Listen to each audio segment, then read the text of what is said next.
Yeah, hello! A very good afternoon to you ladies and gentlemen, boys and girls. So how is everyone feeling today? Feeling good? Yeah.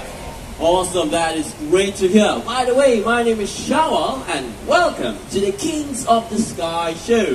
The birds of prey have captivated men with their strength, speed and agility. And during the show, you will get to see some of these birds flying all around this arena. And some of them right by you. But before all of that can take place, we will need your help. When the birds are flying really low above you, please do not try to reach out or touch them. This is for your safety and for the bird's safety as well. And also please refrain from standing up or walking around during the show. You might distract the other audience. At any point of time, if you believe that a bird is flying low or towards your direction, please remember to duck or move away. This is to prevent obstructing the bird's flight path. And most importantly, no eating throughout the show. Our birds are very curious. They might decide to calm down and share your snacks with you. So all you need to do is just sit back, relax and enjoy the show. So ladies and gentlemen, are we all set for the show? Oh dear, not convincing. Come on, let's try this once again. All together now. Are we all set for the show? Yeah. Awesome. And with that everyone, let us begin.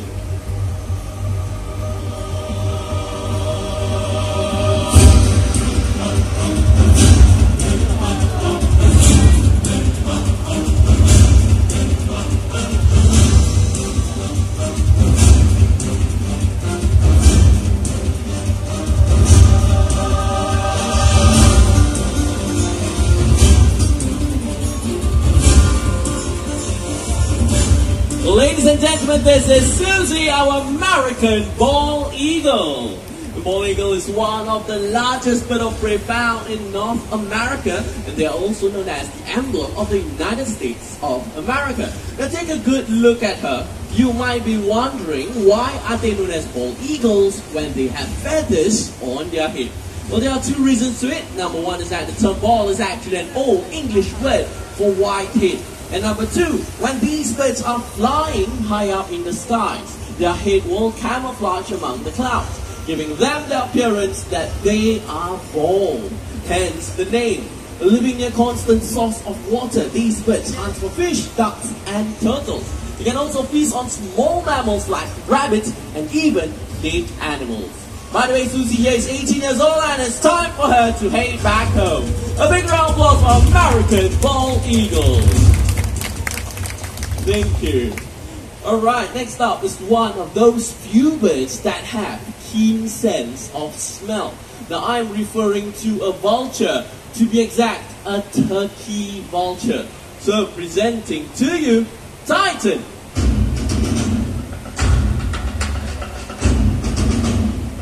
Alright, the turkey vultures can be found from the tip of Canada all the way down to the tip of South America. They are the most numerous vulture species in the world, numbering way over 10 million in the wild. They are able to smell out food. By flying low, it means they have picked up the stench of rotting meat. Well, big birds like king vultures, which lack this unique ability, will follow the turkey vulture's lead. But it will be the job of the bigger vultures to tear open the carcasses, because turkey vultures' beaks are not strong enough to do the job. Alright, one last look at Titan as he makes his way back to his trainer. Ladies and gentlemen, our turkey vulture. Thank you. Alright, you have seen an eagle with phenomenal eyesight and a turkey vulture with keen sense of smell. Our next bird of prey joining us shortly has an excellent sense of hearing. Another clue is that these birds hunt mostly during the night. So do you know which bird am I referring to? Owls, that's right kids. Now we have one that is right over there with that lady. There you go. Now everyone please remain seated and be as quiet as possible, because you are about to experience the owl's unique ability of silent flight. Wow, I'm pretty sure none of you heard him flapping his wings. Well, this is because owls have very soft edges at the tip of their feathers. So when they flap those wings, there isn't any sound at all. But that is not the only reason. There is another. Now, what do owls mainly hunt for at night? Anyone knows?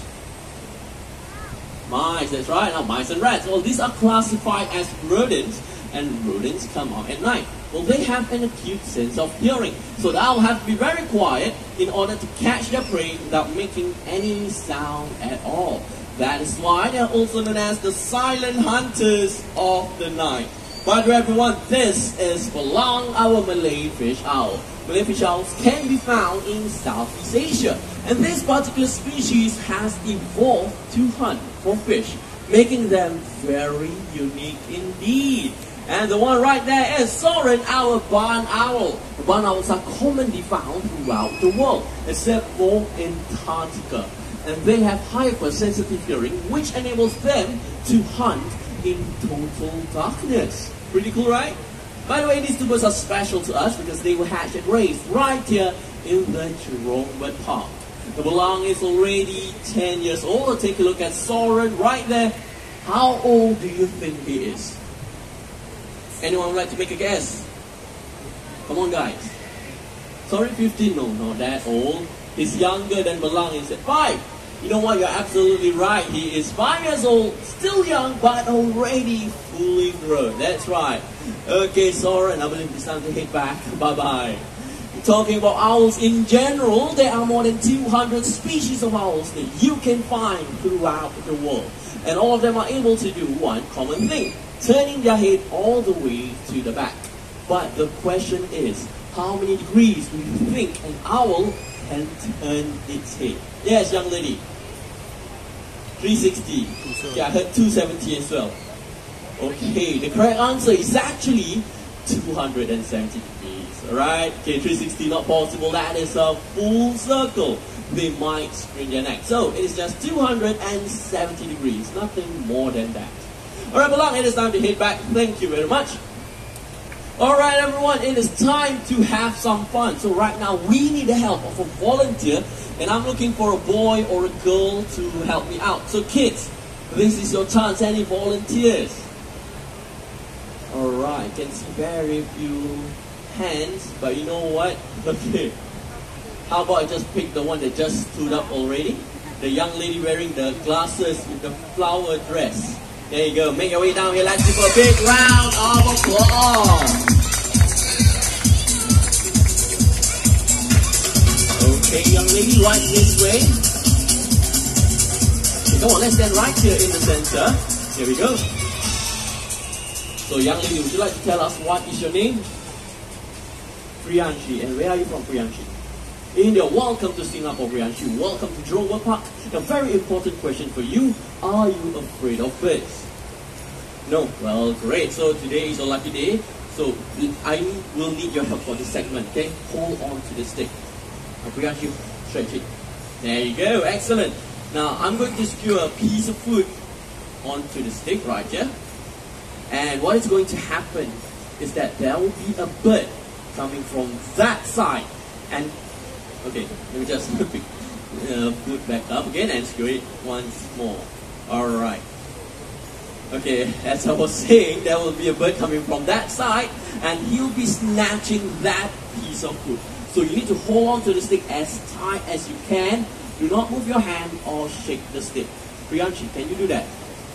Great. Now, gentle reminder for everyone here, please remain seated. Do not try to reach out or touch the bird. So Priyanshi, are you ready? Yes, if you're ready, then ladies and gentlemen, let's meet Rado, our brownie kite.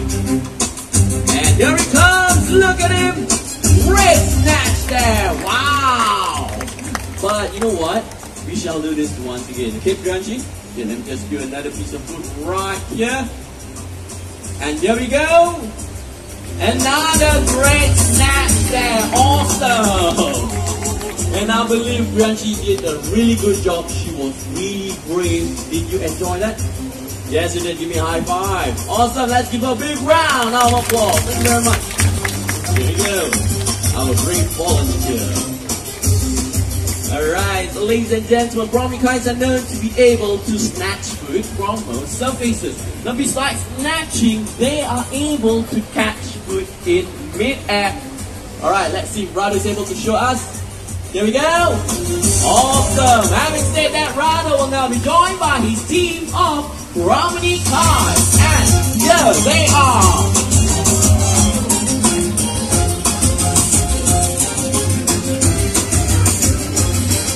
Alright, so ladies and gentlemen, I will be doing 5 high throws up into the air. Let's see how many of those throws can these birds catch. But before that, we need everyone's help for this. We need everyone to count out loud together with me. Is that alright? Come on guys, is that alright? Awesome. Let's get started and here we go! 1, a good start. 2, excellent. Alright. One from behind. And 3. Whoa. And 4. Excellent. Final throw. Let me try a really high one. Okay, there's one sitting on a tree in the center. Keep your eyes on him. And 5. Let's give them a big round. How about wow. Ow. Rounding guys. Thank you guys. Alright, so I hope everyone is enjoying yourself because right now we are going to have more fun. So I will need the help of another volunteer, but this time I'm looking for an adult. Alright? In the morning we got a lady, I believe, so let's get a gentleman to join me on stage. And a gentleman willing enough to try this out. Okay, I can see a lot of hands. How about you, sir? Alright, you can see your kids want you to volunteer. Make your way down here. Let's give them a big round of applause. Right this way, sir.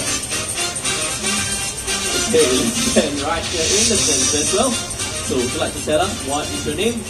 Andrew. Andrew, and where are you from, Andrew? Singapore. Singapore, welcome to Jurong Bird, Andrew. Now, a very important question for you as well. Are you afraid of birds? No. No, alright. So, Andrew, have you ever handled any birds of prey before? Quills? No, something like a hawk or an eagle? Not really. Not really. You know what, Andrew, today is your lucky day. You are going to handle one very soon. So let's get you started. Let's put on this glove. Right, make sure it fits well for you, Andrew. Okay, and once you're comfortable, I need you to raise your hands to the side. Keep it strong and firm. Do not drop this arm or move it about. Because Andrew, you are going to handle a slightly big bird. She's around this size. So when the bird lands, there will be a slight impact. You need to keep absolutely still. Can you do that? Yes. Great. Remember, Andrew, do not drop this arm. Because if you drop this arm, instead of landing here, the bird will land on my head. Andrew, as you can see, I'm already losing hair. I don't want to lose any more. Okay, can. Okay, alright. So just remember to keep it still. And whatever happens, Andrew, whatever, I need you to keep smiling for the cameras. Okay. Okay, awesome. So Andrew, are you ready? Ready. If you're ready, then ladies and gentlemen, let's welcome Hazel. Look at that fly and wait for it. A perfect size down. Big round of applause for Andrew and Hazel, everyone. Thank you. And now we shall see Hazel make a flight all the way to Dingshin. Thank you very much, Dingshin. So Andrew, how was it? Quite okay. Quite okay. Not very heavy. Not very heavy. Well, good for you. You know what? In the meantime, you can put your hand down. There's nothing there. Alright, now take a look at the bird. Do you know what type of bird of prey is Hazel? What kind of Bird is she? Is she a hawk, an eagle, or a vulture? It's a vulture? That's right. To be exact, she is a hooded vulture. The vulture are easily distinguished with a minimum to no hair on their head at all. But that doesn't mean I'm a vulture, okay? Alright, so Andrew, you are going to handle the bird once again, but I need you to raise your hands to the front, and this time, call for her name. Her name is Hazel. Call for her. Hazel! Alright, look at that flight to you. Great landing once again. I'm going to slowly turn your hand around, And Andrew, remember what I told you? Smile for the cameras, that's right. So ladies and gentlemen, this is Hazel, our hooded vulture. Now there are many different species of vultures that you can find in Africa, but the hooded vultures are one of the smallest species of scavengers that you can find in that continent. And later on, there will be more vultures joining us on stage. But in the meantime, Hazel, thank you for joining Andrew and I, but it is time to say goodbye. Come on all the way back to Diction. Ladies and gentlemen, our hooded vulture from Africa. Thank you. Alright. So Andrew, before you go, would you like to share with everyone here, how was your whole experience handling a hooded vulture? Quite excited, but it's quite pleasant to have so close up with a vulture. Wow, exciting and a pleasant experience. You know what? You did a really good job. So how about give him a big round of applause? Thank you very much, Andrew. Alright, this sweetie, good. Alright, so ladies and gentlemen, right here in the Jurong Bird Park, we did a lot of conservation and rescue work. In fact, our next bird of prey making his way out was rescued and nursed back to health by us. So everyone put our hands together for Genghis, our Himalayan red-fin vulture. Right, and this species can be found in the higher regions of the Himalayas and Tibet. And some migrating juveniles heading south happen to have lost their way and have ended up in various parts of Asia. Now Genghis happens to be one of them. He was found weak and dehydrated along shopping district right here in Singapore. That was in the year 2005. We rescued him and nursed him back to good health. After all, he is a survivor. Alright Genghis, thank you very much for coming out, but it's time to make way for the rest of the birds. Ladies and gentlemen, our Himalayan red-fin vulture. Genghis, hold it right there. Okay, let me just help you out. There you go. And with that, everyone, we shall continue.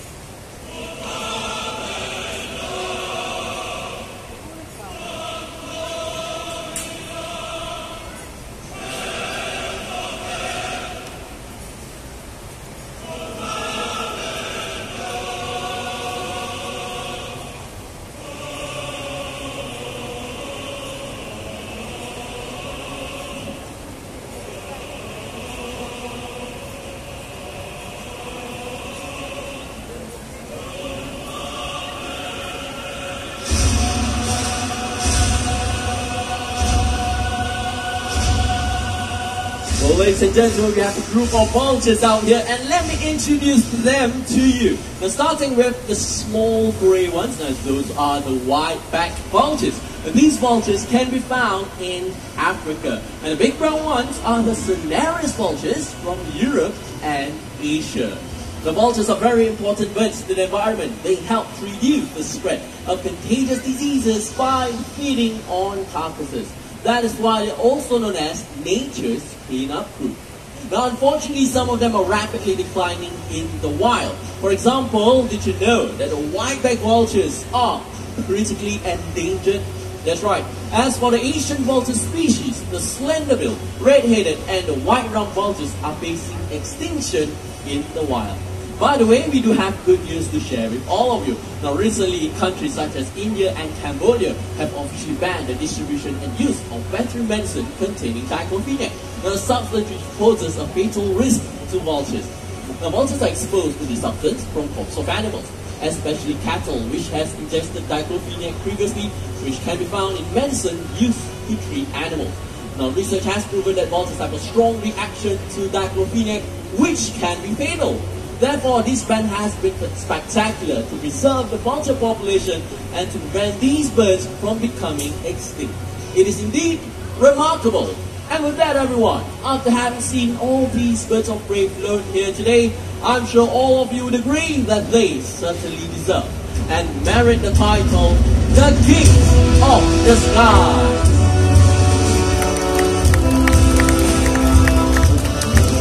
Well, thank you very much. ladies and gentlemen, if you have any questions regarding the bird that you saw in the show, you can approach me later on. Now, one last thing before I forget, please remember to take all your belongings with you. You have been a great audience. Thank you once again. I hope you have enjoyed your day here in the park, and goodbye.